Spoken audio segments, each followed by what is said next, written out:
ED के 2 बार समन भेजने के बाद आखिरकार साहेबगंज के डीएमओ विभूति कुमार आज ईडी दफ्तर पहुंचे हैं, जिनसे पूछताछ का दौर चलेगा। ईडी पूजा सिंघल के सामने बिठाकर सवाल जवाब का दौर चला सकती है। बता दें कि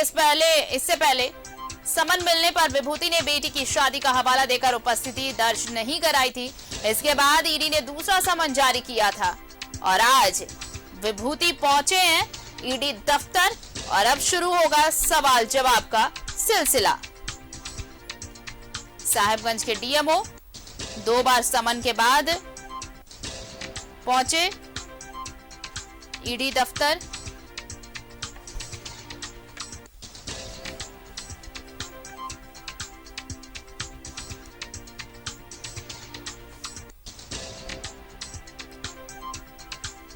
साहेबगंज के डीएमओ जिनका इंतजार हो रहा था विभूति कुमार का कि अब तक वो पहुंचे नहीं हैं, 2 बार समन जारी किया गया, जिसके बाद उन्हें अब उनसे पूछताछ होगी। आज वो पहुंचे हैं ईडी दफ्तर। बहुत संभव है कि पूजा सिंघल के सामने बिठाकर भी पूछताछ की जाए। हमारे साथ सहयोगी इमरान जुड़े हुए हैं ईडी दफ्तर से, सीधे उनका रुख कर लेते हैं। इमरान, देखिए थोड़ी देर पहले हम बात कर रहे थे जब वो पहुंचे थे, एक चीज अजीब सी थी थोड़ी कि अभी देखिए पूछताछ के लिए उन्हें 2 बार पहले समन जारी किया, नहीं पहुंचे, लेकिन आज वो अपने रुतबे के मुताबिक नहीं पहुंचे, स्कूटर के सहारा लिया, स्कूटर से पहुंचे ताकि वो आइडेंटिफाई ना किए जा सके, मीडिया से बचे रहें, कैमरे से बचे रहें। आकर बस अपना चेहरा दिखाया कि वो ईडी दफ्तर पहुंच चुके हैं।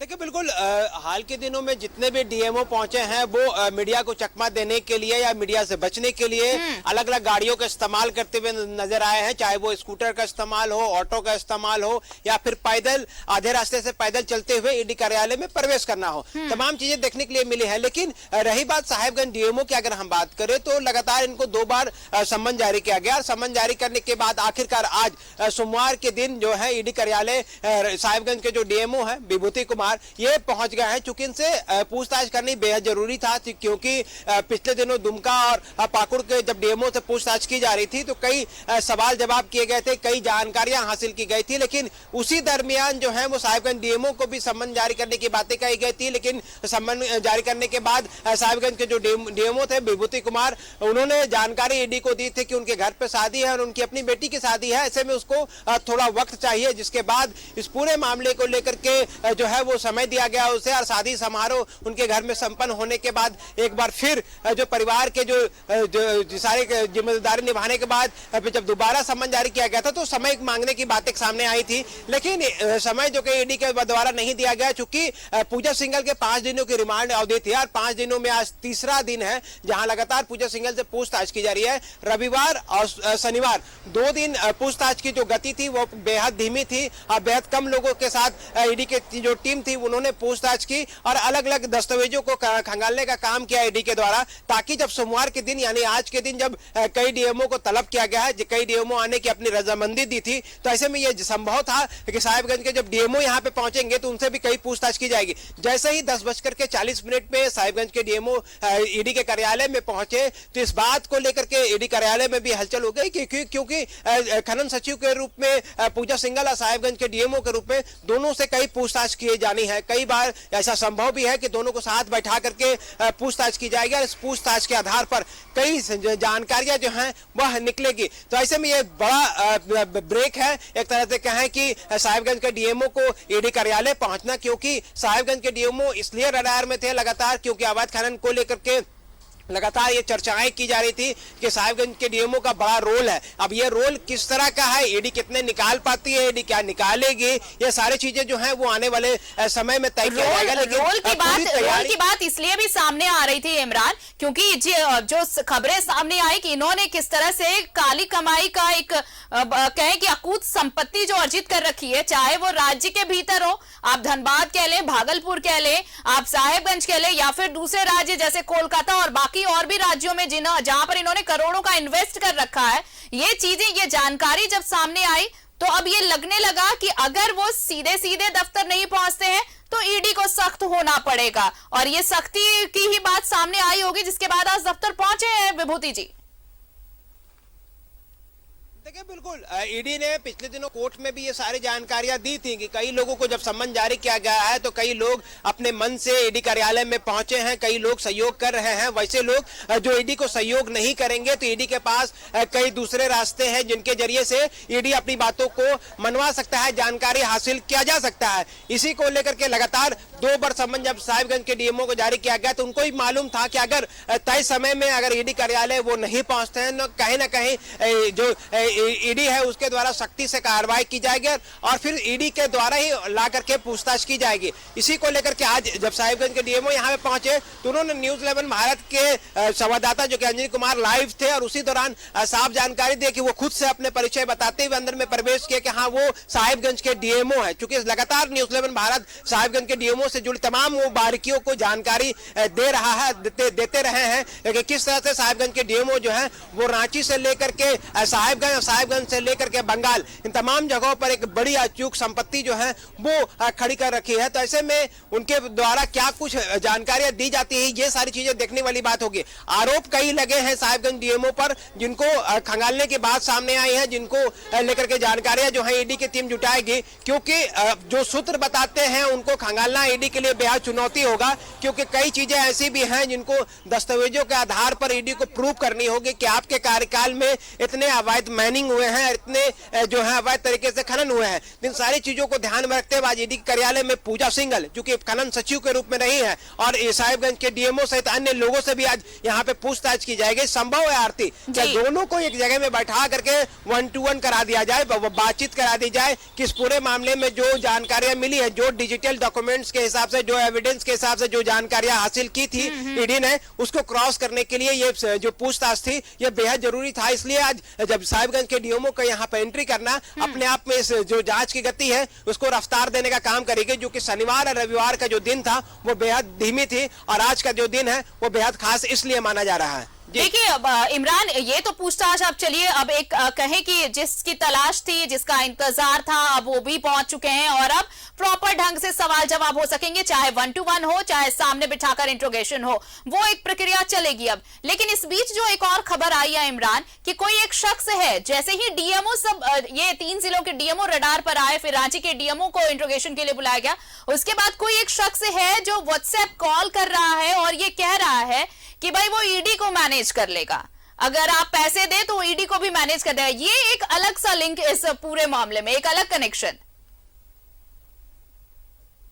देखिए जिस तरह से लोग जो ये घड़ी चल रहा है, चाहे वो साइबर से जुड़ा हुआ मामला हो या फिर ऐसे ठग गिरोह या फिर वैसे साथी लोग जो कि किसी को आपदा के इस मौके पर, मतलब संकट के मौके पर उसके कंधे पर हाथ रख करके उसे ऐंठने की या पैसे कमाने का जो जरिया है उसे तलाशने की कोशिश की जा सकती है। हालांकि इस पूरे मामले में ईडी को मैनेज कर लेना, ईडी को कितना मैनेज किया जा सकता है ये शायद ही किसी को जानकारी होगी, क्योंकि ईडी के द्वारा अब तक जो पूछताछ की जाती है उसकी एक लाइन भी जो है वो मीडिया में आकर के सार्वजनिक रूप से किसी भी अधिकारी ने किसी भी तरह के बयान जारी नहीं किए हैं। रही बात जो भी जानकारियां हासिल हो रही है कोर्ट के माध्यम से और जो कोर्ट के सूत्रों के माध्यम से और ईडी ऑफिस के जो सूत्रों के माध्यम से ये सारी जानकारियां हासिल हो रही है, तो कहीं ना कहीं ये सारी चीजों को देख करके लगता है कि एक साथी लोग भी सक्रिय हो गए हैं, जो कि ऐसे लोग जो भ्रष्टाचार में लिप्त हैं उसे डरा धमका करके, उसे प्रलोभन दे करके ये सारी चीजें जो है वो बाहर निकालने की कोशिश की जा रही है और ऐसे में लोगों को उसमें बताया जा रहा है कि उसे बचा लिया जाता है। ये देखिए इस तरह की चीजों पर लोगों को गुमराह नहीं होनी चाहिए। अगर आपके पास आप अगर स्वच्छ छवि के हैं, साफ सुथरे छवि के हैं, तो आप जो है वो ईडी को कोऑपरेट करें। ईडी जो सवालों के जवाब पूछेंगे आप उसके सवालों के जवाब दें, कहीं ना कहीं आप जरूर बच करके बाहर आएंगे। लेकिन आपके अगर भ्रष्टाचार में अगर आप लिप्त है और आपके अगेंस्ट जो है पर्याप्त संख्या में अगर सबूत मौजूद है और है तो कहीं ना कहीं इस पूरे मामले में आप पर जो है वो सख्त कार्रवाई की जाएगी, चाहे वो कोई भी हो। क्योंकि पूर्व में जिस तरह से ईडी ने कई कार्रवाई की है, चाहे इस भवन की बात करें, एनओसेका ने अचूक संपत्ति तो अर्जित कर ली थी, लेकिन जब इनके विरुद्ध जब ईडी को सख्त जो है पूरी तरीके से जो सबूत हासिल किए गए उसके बाद आलम यह है कि आज इसी भवन को जो एनओसेका ने अपने सपनों के भवन के रूप में खड़ा किया था, आज यहाँ पर ईडी का खुद का कार्यालय है और इसको जो है ईडी ने अटैच कर रखा है। तो कहीं ना कहीं सारी चीजों को देख करके लोगों को समझनी चाहिए कि ईडी प्रोफेशनली तरीके से कई बिंदुओं पर काम करती है। ऐसे में इस तरह की बातें करके दिग्भ्रमित करने की कोशिश जो की जा रही है, इस पर किसी को भी प्रलोभन में नहीं आना चाहिए, क्योंकि ऐसे में यह संभव है कि कोई सातिर गिरोह या फिर सातिर ठग जो है इस तरह की घटना को अंजाम दे सकते हैं। यानी कि ये लोग बताना चाहते हैं कि शेर पर सवा शेर है, यानी अगर आप करप्शन पर चार्जेस हैं, आप पे अगर आरोप लगे हैं, अगर आप करप्ट हैं, तो आपसे भी देखिए पैसे निकाले जा सकते हैं, कुछ और लोग भी हैं। बहरहाल इन सब चीजों से अलग ये बहुत अब साफ है इमरान की, देखिए अब जब पूछताछ शुरू होगी ना सभी डीएमओ से, जिनका इंतजार हो रहा था कि सभी डीएमओ, ये जो 3 जिले थे उनको, उनके डीएमओ अगर पहुंचते हैं, उसके बाद पूजा सिंघल के साथ आमने सामने बिठाया जाए, पूछताछ हो, और रांची के जो पूर्व डीएमओ थे वो भी और जो वर्तमान डीएमओ हैं वो भी, उनसे भी आज पूछताछ होनी है। यानी कि ये जो कंपाइल इंट्रोगेशन होगा, इससे बहुत कुछ सामने आने की बात अब बहुत जल्द संभव है। देखिए बिल्कुल कई सवाल जो थे वो एक तरह से कहे तो रुक गए थे, जो जिनकी तलाश जो थी वो ईडी को थी, क्योंकि जो मामला मनरेगा से शुरू हुआ, मनी लॉन्ड्रिंग से तक पहुंची, और ऐसे में अवैध खनन तक ये पूरा जो जांच का दायरा है वो जब बढ़ा तो कई डीएमओ के नाम सामने आए। पूर्व में भी मैंने कहा था कि जो पाकुड़ और दुमका के डीएमओ से जिस तरह से पूछताछ की गई, और इस पूछताछ के आधार पर कई जानकारियां जो हैं वो हासिल की गई थी, तो ऐसा संभव था कि जो अन्य डीएमओ से जब इस पूरे मामले में पूछताछ की जाएगी, चाहे वो रांची हो, साहिबगंज हो या फिर दूसरे डीएमओ हैं, उनसे जब पूछताछ की जाएगी तो कई सवाल के जवाब जो हैं वो मिलेंगे। तो ऐसे में साहिबगंज का डीएमओ का यहाँ आना बेहद जरूरी था, इसलिए बार बार सम्मन भेजे जा रहे थे, बार बार जानकारी हासिल करने की कोशिश की जा रही थी कि साहिबगंज जिले में आखिर क्या कुछ चल रहा है, अगर अवैध खनन किए गए हैं और किए जा रहे थे वहां पे, तो किन किन लोगों की जो भागीदारी रही है, किन किन लोगों की सहभागिता रही है, इनकी जांच होनी चाहिए थी। इसी जांच को लेकर के लगातार जो ईडी के जो रडार में इमरान मैं चाहूंगी कि आप जरा पीछे देखें, शायद मेडिकल टीम भी बुलाई गई है, जरा वो तस्वीरें भी अपने दर्शकों को दिखाएं, कुछ लोग पहुंचे हैं क्या, कुछ बातचीत चल रही है? डॉक्टर्स निकले हैं, उनसे बातचीत चल रही है कि किस तरह से पूजा सिंघल से मुलाकात हुई और क्या कुछ है। परफेक्टली फिट है, ब्लड प्रेशर नॉर्मल है, पल्स नॉर्मल है, ऑक्सीजनेशन नॉर्मल है, कोई कंप्लेन नहीं है, रिलैक्स भी कुछ है, कुछ टेंशन तनाव तो है ही। मैंने उन्हें विपश्यना और आनापान सती योग करने की सलाह दी बस। सर ये ईडी जो है कह रहा है कि मैडम का तबीयत बार बार खराब हो जा रहा है। नहीं अभी खराब नहीं है, जिसकी वजह से पूछताछ में जो प्रॉपर पूछताछ होना चाहिए नहीं हो पा नहीं अभी तबीयत पर अपडेट रिपोर्ट है, और कौन कौन योग और क्या क्या सलाह दिए आप? मैंने आज जो है इसमें तो आज जो है बीपी, पल्स, टेम्परेचर, ऑक्सीजनेशन सब कुछ नॉर्मल है, एकदम 100% नॉर्मल है, कोई कंप्लेन नहीं है। और थोड़ा बहुत जो तनाव है, चिंता है, वो तो रहता ही है। उसके लिए मैंने एक योग, एक मेडिटेशन, एक ध्यान बतलाया, उसका नाम है आनापान सती योग या विपश्यना, जो गौतम बुद्ध का दिया हुआ है। कैसे योग होता है? तो आनापान सती योग 3 चरण में होता है, 10-10 मिनट का है। पहले आंख बंद करके आप पलटी मार लीजिए और अपने सांस के आने जाने का ध्यान रखिए। दूसरा है सर्व स्वीकार, अगल बगल हल्ला हो रहा है, होने दीजिए, उसको स्वीकार कीजिए, उसका चिंता मत कीजिए। हल्ला हो रहा है, हल्ला होने दीजिए और ध्यान से सुनते रहिए, अपना जो हो रहा है उसको देखते रहिए आंख बंद करके भीतर। और तीसरा है दूसरा सर्व स्वीकार हो गया, और तीसरा जो होता है कि एकदम रिलैक्स हो जाइए, कोई दिक्कत। सर ये बताइए, सर्व स्वीकार मैडम कर पाएंगी? ईडी तो चाह ही रहा है कि सर्व स्वीकार कर ले मैडम। सर्व स्वीकार मतलब अगल बगल हल्ले का, ध्यान में उस सब का मतलब नहीं होता है, अब वो सब चीज नहीं। हम सब ये रांची सदर हॉस्पिटल के डॉक्टर थे जो कि बता रहे थे कि जब पूजा सिंघल से पूछताछ की जा रही है तो उनका स्वास्थ्य का हाल कैसा है और किस स्थिति में पूजा सिंघल है। तो ऐसे में ये बेहद जरूरी था कि पिछले दिनों से लगातार ये जानकारियां मिल रही थी कि जो पूजा सिंघल है वो लगातार तनाव में चल रही है और उनकी तबीयत जो है बार बार बिगड़ रही है। शायद यही वजह है कि मेडिकल टीम को हमेशा अलर्ट पर रखा जाता है। एक फोन कॉल जो ईडी की टीम के रांची सदर हॉस्पिटल में जाती है और वहां से फौरन मेडिकल जो टीम है वो यहाँ पे पहुंचती है। तो एक बड़ी जानकारी जो है डॉक्टर्स ने दी कि किस तरह से मैडम के जो तनाव मुक्त करने के लिए उसके स्वास्थ्य को लेकर के कई टिप्स दिए गए हैं, कई जानकारियां दी गई है ताकि पूजा सिंघल जब यहाँ पे मौजूद रहे तो बिना तनाव के ईडी को सपोर्ट करता है। यानी कि हर तरह से ख्याल भी रखा जा रहा है मैडम का कि मैडम मेडिकली फिट रहे ताकि सवाल जवाब चलता रहे, ये सिलसिला चलता रहे जब तक कि पूरा सच बाहर ना आ जाए। नजर बनाए रखिए। बहुत शुक्रिया क्या इमरान? तमाम जानकारी के लिए आपका और तमाम बातचीत के लिए। चलिए, तो लगातार पूछताछ चल रही है और जिन DMO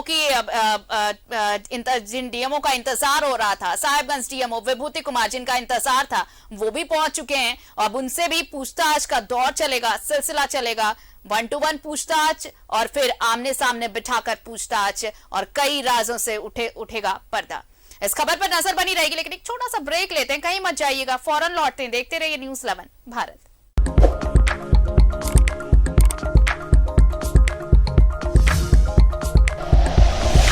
like and share videos, subscribe करें हमारा चैनल और प्रेस करें बेल आइकॉन। न्यूज़ 11 भारत, सच है तो दिखेगा।